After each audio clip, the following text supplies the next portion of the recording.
back everyone to the Backcountry Chef. My name is Dan and I am the Backcountry Chef. And last week I mentioned that our recipe would go really well with the biscuits that we made. And we're going to do biscuits again. I like biscuits, and we're going to do a twist on traditional biscuits and gravy. Some of you may not even be familiar with biscuits and gravy. It's a good combination and one that we really like to have for breakfast.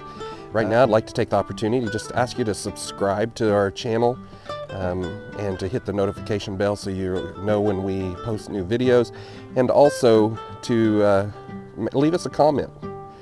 We'd like to hear from you. Give us ideas on what recipes you'd like to try. The recipe that we're going to give, I'm going to give you a little history about it, and I'm going to give some credit. Always when I do my recipes, I want to give credit to whoever those recipes came from.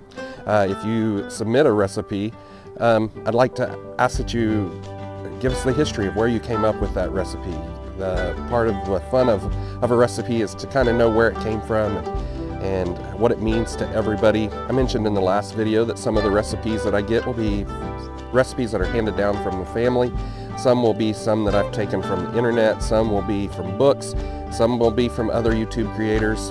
One YouTube creator that I really enjoy following their recipes is Whippoorwill Holler. You should go check them out. It's kind of just an old traditional way of cooking and doing things, and I really like Miss Lori and Mr. Brown and the recipes that they share for us. So now let's go ahead and get started with our recipe this week. The recipe that we're going to be doing is called Bill's Kitchen Sink Gravy. I don't know if any of you have heard somebody say, well, I'm going to throw the kitchen sink at it, or I packed everything including the kitchen sink. So really what that kitchen sink phrase means is that they're putting just a little of everything in it, and this gravy is a twist on that, and that's the reason why I gave it the name Bill's Kitchen Sink Gravy. The Bill's part of it comes from the name of the guy that, as far as I know, created this recipe, and that is my sister-in-law's father. His name was Bill, and I asked her about how he came up with this recipe, and she said, well, when their mother was having to work, her and her sister's mother were having to work, he would just throw things together into a pot and call it dinner, and he was really good about just combining a lot of ingredients, and that's where this recipe got its name. And I'm going to go ahead and leave the recipe in the comments, the ingredients and all of that.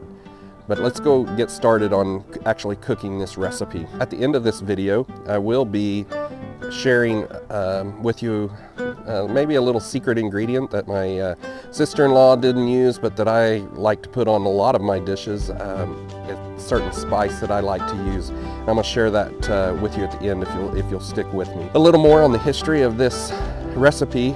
I got to try this recipe probably for the first time about 25 years ago, maybe a little more, when my sister-in-law and my brother were engaged. And the first time that I met her, she made this recipe for me and my family, and I have thoroughly enjoyed this recipe ever since. And every once in a while, I'm lucky enough that she'll continue to make it for me, or she'll make it for me when we visit. I don't do it as well as she does, but I will try to do it justice. The first step is I'm going to preheat the oven so that we can cook our biscuits and have those cooking while we're fixing the rest of the gravy and the ingredients for the gravy.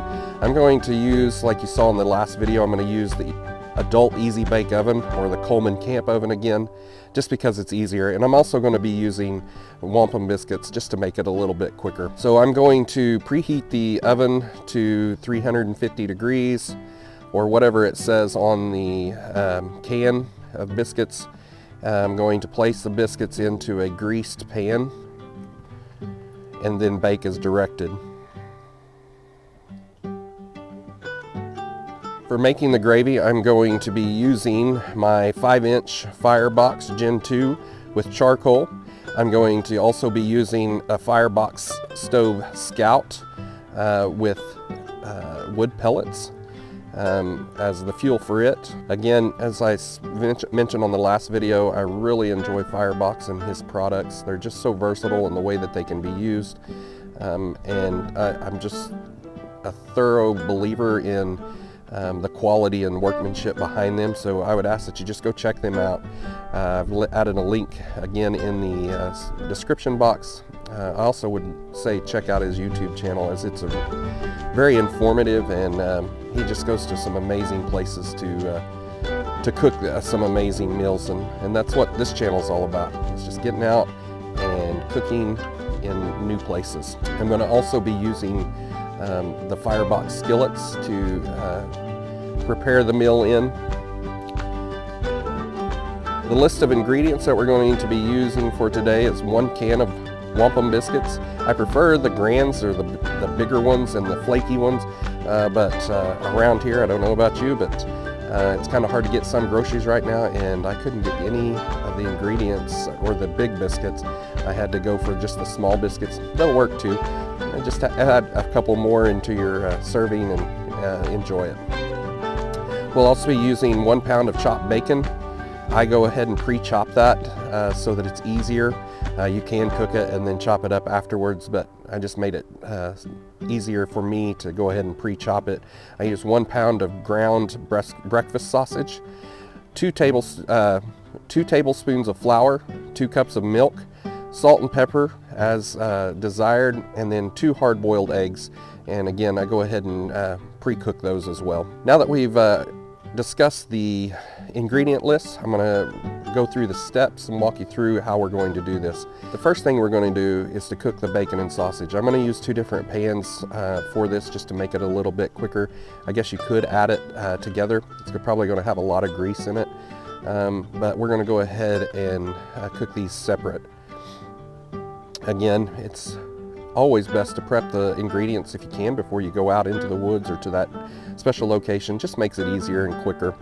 Once the meat is cooked, combine on a dish with a paper towel underneath it to soak up the grease. You don't want to have a lot of grease left into your pan.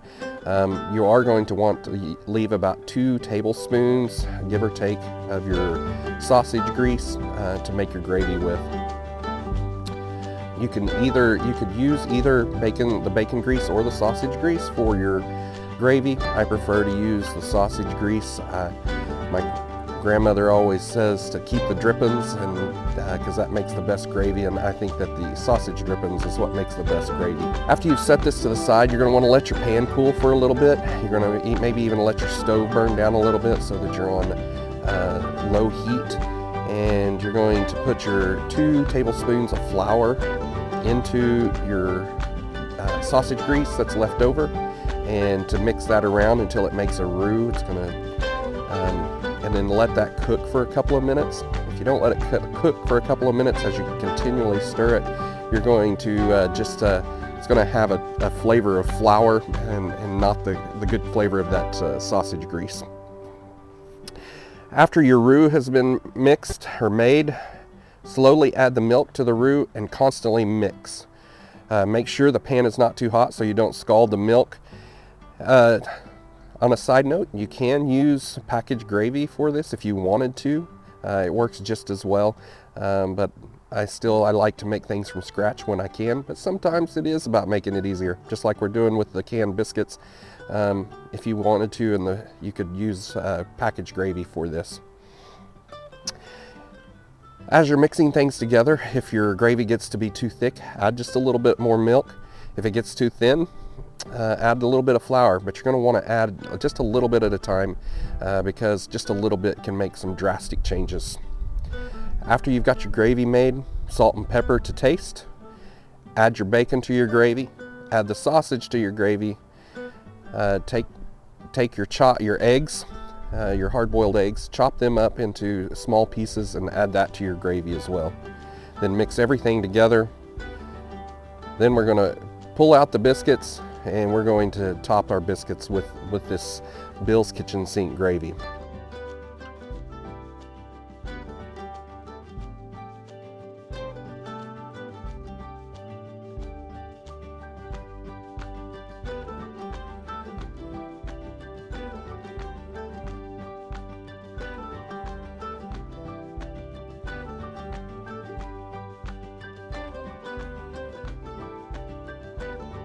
All right, everybody, thank you for coming along with me as we made Bill's Kitchen Sink biscuits and gravy.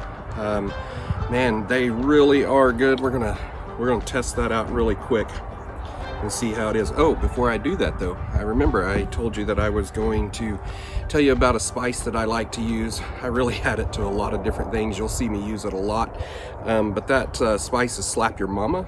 We like to call it Slappies. I've added a link in the description box. I just poured it out of the other container into this one so that it travels a little better. But it adds a little bit of salty spice to it, and we really like to use that. So let's take a bite and see how it tastes.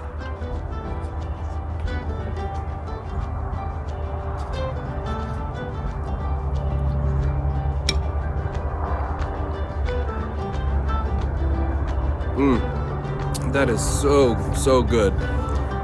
All right, so glad to be able to share this recipe with you. I can't wait to share more recipes with you.